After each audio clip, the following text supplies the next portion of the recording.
This is part two of a two-part interview with dermatologist Dr. Julie Wyatt.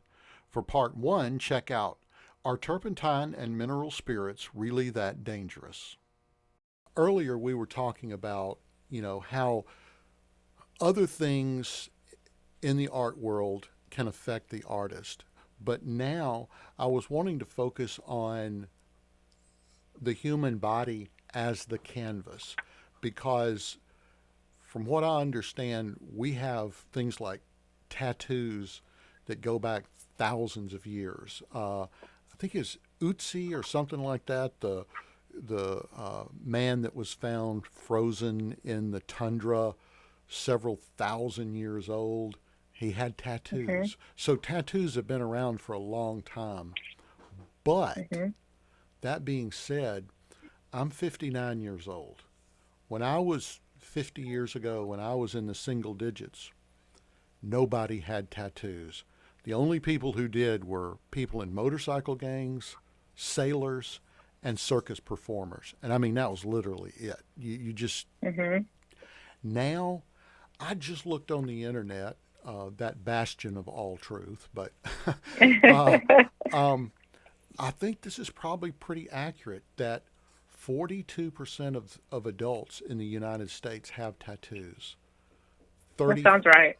38% of Canadians, 36% of Irish, 35 United Kingdom, and then I've got another one here that says 29 in the United Kingdom, but I think they're breaking it into two different segments of the population. But that being said, you're still looking at between one third and nearly one half of the population with tattoos. And um, I'll just say offhand that from an artistic standpoint, I think some can be attractive, but most tattoos, they're stupid. I mean, they're just people are having them done, and they're not thinking. It's like, oh, I like Bert and Ernie, or the Tasmanian Devil. I'll have it put on my forearm. It's like, Mhm. really, you like that much that you're going to put that permanently there, and that's okay if that's what you want to do, but that's sort of an aesthetic judgment for another time. But where Mhm. I get a little frustrated is that I don't think the public, maybe I'm wrong, but I don't think the public realizes all the ramifications of getting tattoos. I know when I was 18 years old, I was not smart enough to sit back and think about what I'm going to be wanting to do 35, 40 years from now, and the ramifications of permanently putting something on my skin. And I think we overstress about certain things that we don't have any control over, like we were talking about earlier, and then things that we do, we're very flippant about. And it Mhm. just seems to me, and I'm hoping you educate me, maybe I'm wrong, but that people just think getting tattoos is just no big deal, that there are no side effects, and it's, from a health standpoint, it's just no big deal. Yeah. Help me out with that. Well, so I mean, if you look back at the history of tattoos, um, people that are probably, I guess you would say, maybe in their 60s and 70s now, um, who had tattoo with red dye, with red pigment, Right? or more increased risk for hepatitis C. Really? So that's right there, just one. Yeah, I mean, and now we have recommendations to test most people in those age groups down to 50 for hepatitis C, but that was because that tattoo pigment was very expensive, and so people didn't change needles, and they just I don't know all the ins and outs of putting a tattoo in, but they reused the needles or reused the pigment, so there was shared body fluid exposure between people, and so hepatitis C was spread. So that, I mean, that it is a procedure. You are injecting something foreign into your skin, so you have an infectious risk. So you're using a needle to puncture the skin and form a track, and then you're delivering that pigment deeper down into the skin. And so you can be that forms an opening, and you could get viruses. You could get like hepatitis C. You could get a bacterial infection, and there's other viruses. So I mean, you can, it is a medical procedure, I would say, in one sense. Do you? And then Go ahead. Go ahead. No, you go ahead. Well, I was saying, and then secondly, you're depositing a foreign substance into your skin, and so, like I said, you can be allergic to things, and it's going to increase exposure risk. So if you're someone who likes a sleeve, or you get this tattoos over a time period, you can become allergic to that ink. Now, I don't think that's really common, but I have seen people come in with certain colors tattoos, and red is the most common to get a rash to. Okay. And so they'll have their picture, and then they'll have one pigment that puffs up and itchy and bothersome. So you can get sensitivity to it.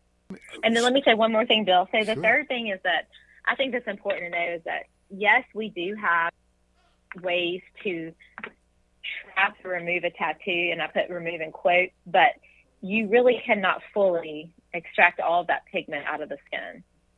So we use lasers as almost like a destructive method to break up that pigment, and then your body to pull the pigment out via different cells that are sort of like the trash compactors of your skin. They take out the debris, but you cannot fully, you'll always have a little bit of a stain in those areas. Yeah, the tattoo artists that I've been following online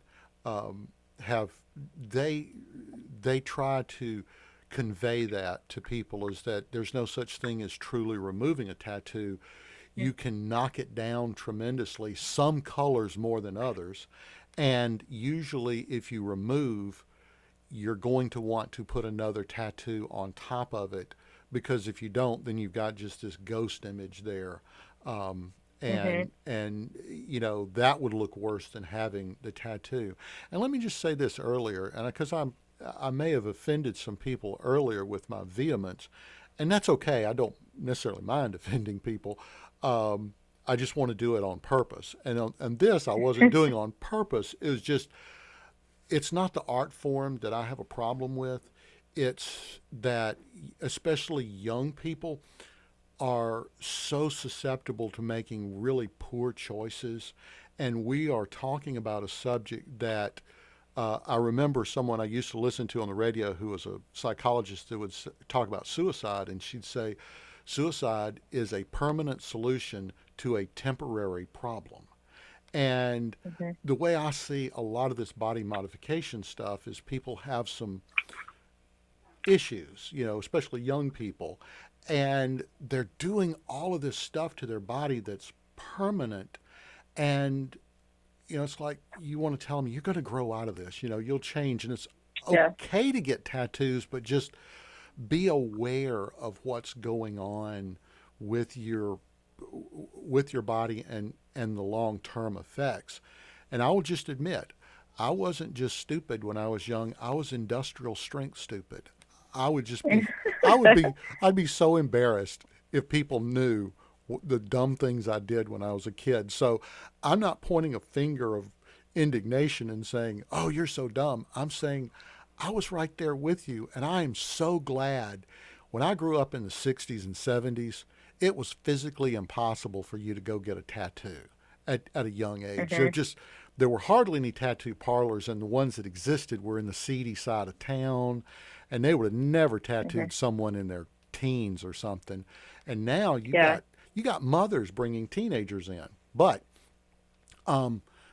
so there's my spiel of why I feel so strongly about this, is that I just care about young people. Now, you told me that you actually have lasers to remove tattoos, right?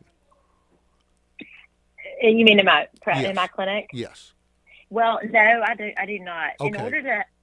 In order to do that, you have to have, because the target of the laser is that particular chromophore, that particular color. You have to have a number of lasers. Oh, I'm sorry. To really That's get right. into tattoo removal. That's right. Yeah. You told me you didn't, and that's why. Okay, so you don't. If a doctor is removing tattoos, it's not like you hit them with one laser and remove the whole thing. You've actually got to go over areas several times that have multiple colors. Is that right? That's right, with different lasers, and it's like multiple trips. I think it's pretty. I've never done a lot of it, but from my understanding, it's fairly like a lot of visits. It's fairly expensive for both doctor and for the patient, because to have all those lasers at your disposal, it costs a lot of money. Right. And so it's a really difficult process. It is not easy to remove it with a laser. Yeah, and that's the other thing is I think a lot of times people kind of have this attitude of now, oh well, there's laser removal. I'll just go get it. It's like a big eraser, and it's not quite Yeah. like that. It's, Well, one yeah. thing then, I'm assuming that if it's a laser, the doctor has to wear goggles or glasses of some sort to protect their eyes. You do, to protect your retina. Hmm. Okay, well then people who get tattoos on their eyes, eyelids, and stuff like that, then that's there to stay, right? Because there wouldn't be any way for them to cover the eyes. If Well, you, you might could put it. You could put an eye shield in. oh, You can okay, numb someone's eye and put a shield in. okay, So, okay. Well, I um, hadn't thought of that. That's right. yeah. Okay, I'm just sort of looking through my notes of questions here because that shocked me. I was thinking, wow, if you get them on your eyelids, and lots of people do, Yeah. you'd be out of luck. But no, thank goodness that we've got the eye shields you were talking about. Facial Okay. piercings and all this. All right, you get your lips, your nose, your cheeks pierced. What are the dangers of that as opposed to just getting because they'll say, well, you get your earlobes pierced. What is the Hmm. real medical difference between getting your ears pierced and getting your nose, your lips, your cheeks, your eyebrows? What's the difference? Well, so to get like a surface, we call it a mucosal surface. That's like the inside of your mouth or the vaginal area, or like on the penis, like at the urethra where it opens, where urine comes out. Those are called mucosal surfaces, and they just have more bacteria loads and skin that is not mucosal. So that will be a little increased risk of infection Okay. in those areas than you might have in like your ear lobule. And then, just from a practical standpoint, just the trauma. Your earlobe is not really, it's not under tension. It's not an area where, obviously it could be traumatized too, but I would just say the other areas would be a little higher risk for that. And I've seen where people, well, one thing, the upper part of the ear, the cartilage part, um, Hmm. is that more likely to deteriorate or have problems if you pierce that than the lobe? It's not, Okay. but you can't, when cartilage becomes inflamed, it is very painful.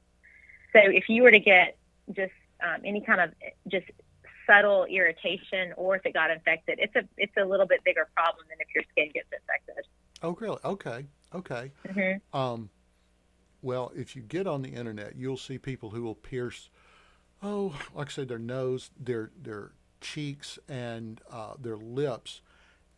If they decide, okay, I don't want those anymore, can you fix Hmm. that? Or are you always going to have? I'm sure the holes will, I guess, close up, but there'll always be a little dimple right there, won't it, where there was a hole at one time. But you can fix that with surgery. So you'll have Okay, a little scar to prove it, but you could pull it together in a sort of practice planned way and make that look good. okay, so So those could be reversed. okay, and I have seen ears that were stretched to where they had like dinner plates. It was just incredible, and they would sew Hmm. those back together. Um, but is there a point where um, you can make stuff just too big and there's just not a whole lot you can do? I mean, just cut off the excess skin and sew it back together, whatever's left, and that's what you got.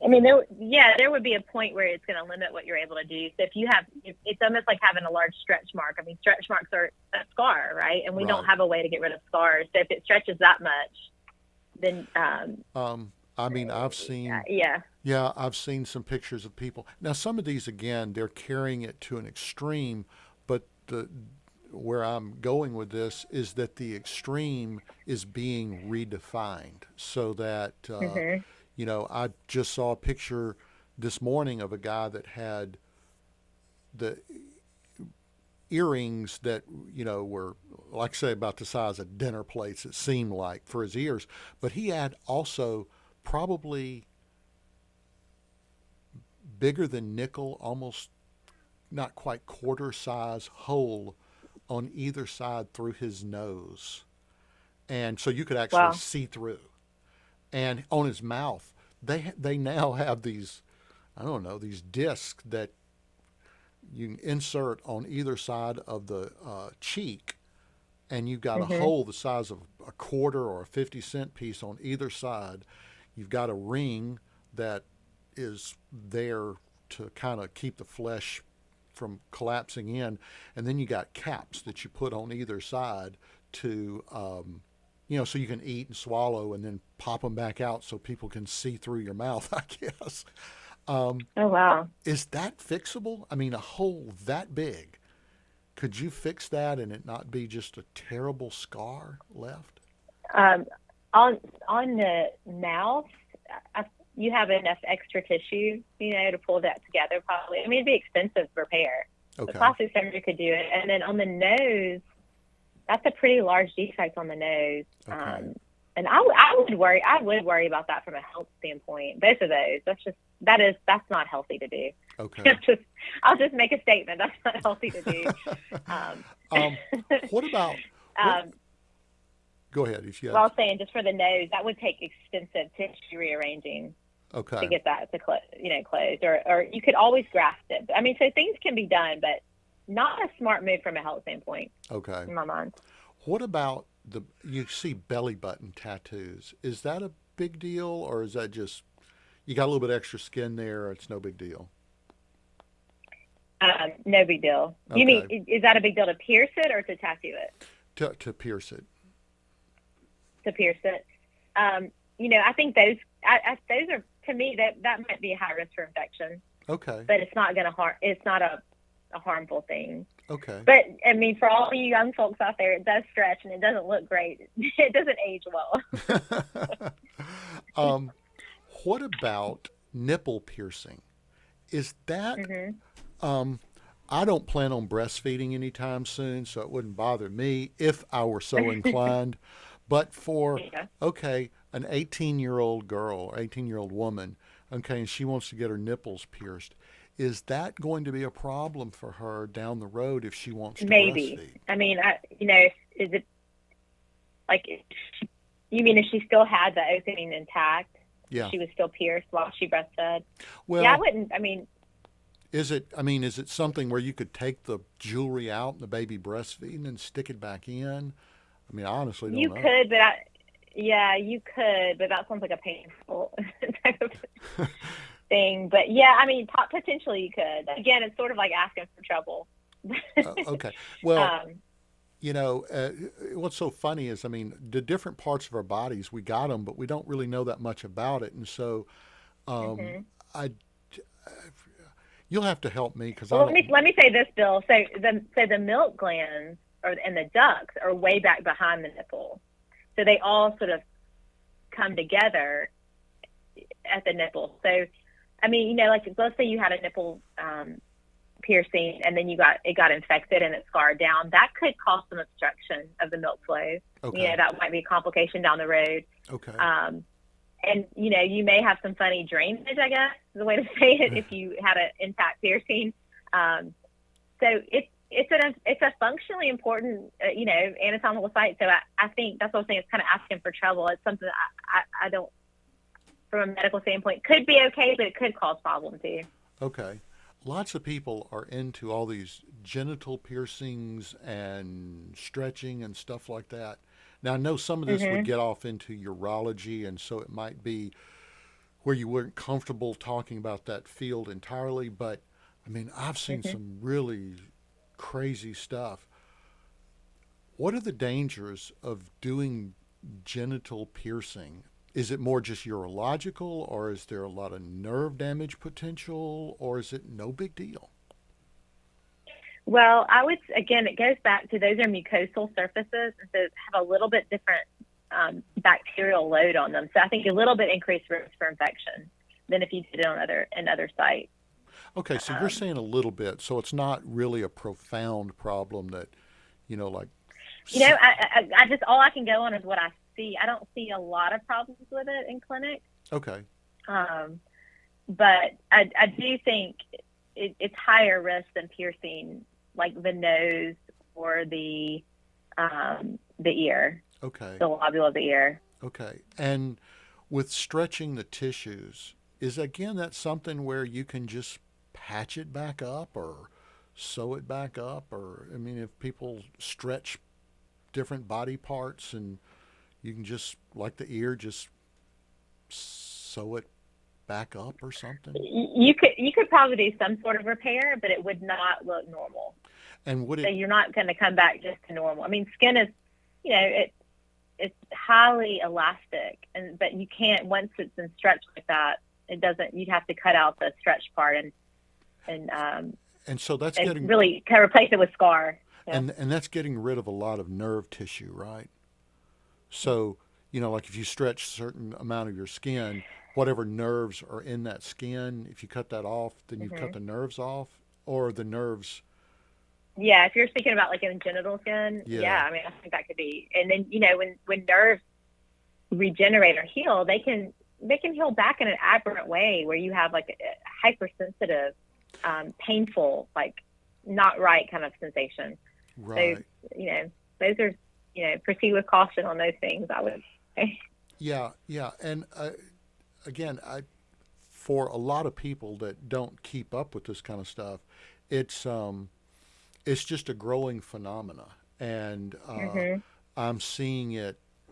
Well, I mean, if you just get on the internet, if you get on YouTube, you can just type in scarification or skin stretching or whatever. And again, it used to be that it was just a small group of people um, that, quote unquote, we would have called them freaks back in the day. But now hmm it's just becoming more and more common. And again, my big fear is that young people doing it and thinking, oh, well, so much of this is just reversible. And um, you've educated me. I was afraid that some of the facial stuff was less repairable than it appears to be. hmm It's repairable, Bill, but definitely going to be a big deal to repair it. It would be quite an undertaking. Right, But you could get it closed. right. Yeah, if you check, people are now getting people to inject dyes into their eyes to change the color of their eyes to Wow. day glow blue and all sorts of greens and reds and stuff. And I know that would be for I can't think of what an eye doctor is. What are eye doctors called? Ophthalmologist. Ophthalmologist. Oh my gosh. Yes, that would be more an ophthalmological thing. But I did redeem myself with the word ophthalmological. Um, You did. Very good. but that, it just, I do love the arts. And I will tell people, if you're thinking that I'm anti tattoo, I'm not.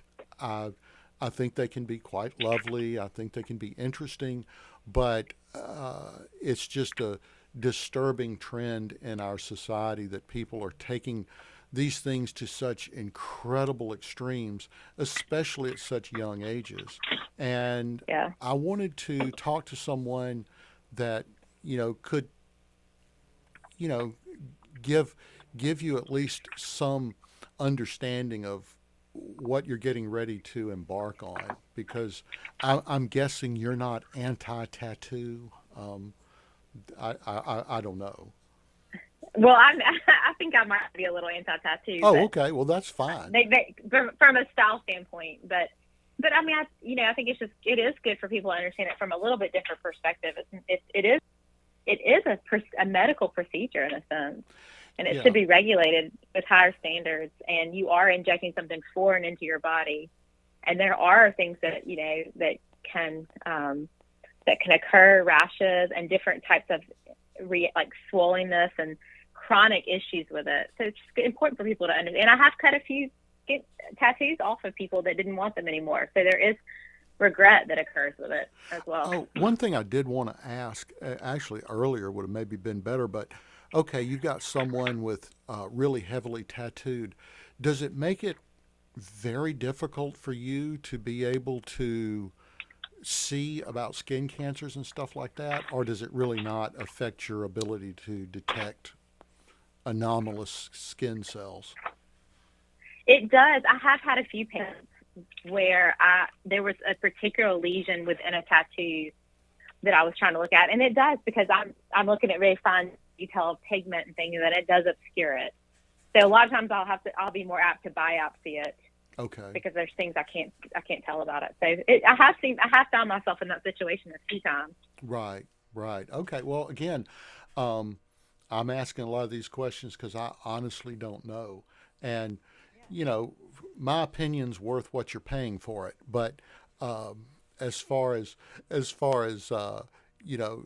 trying to make an informed decision, and I think that's where I'm going with that, is just doing an informed decision. As if you're going to decide, well, I want to engage in the art form of tattooing or scarification or whatever, then just understand that you're doing something very profound to your body that may be reversible, but it's not ever going to be 100% back to where it was. All right, Bill, I had fun with you. Thank you for having me. Oh, thank you so much. Bye-bye. If you've enjoyed this episode, think about subscribing. You can also check out my podcast at thearthropologist.podbean.com.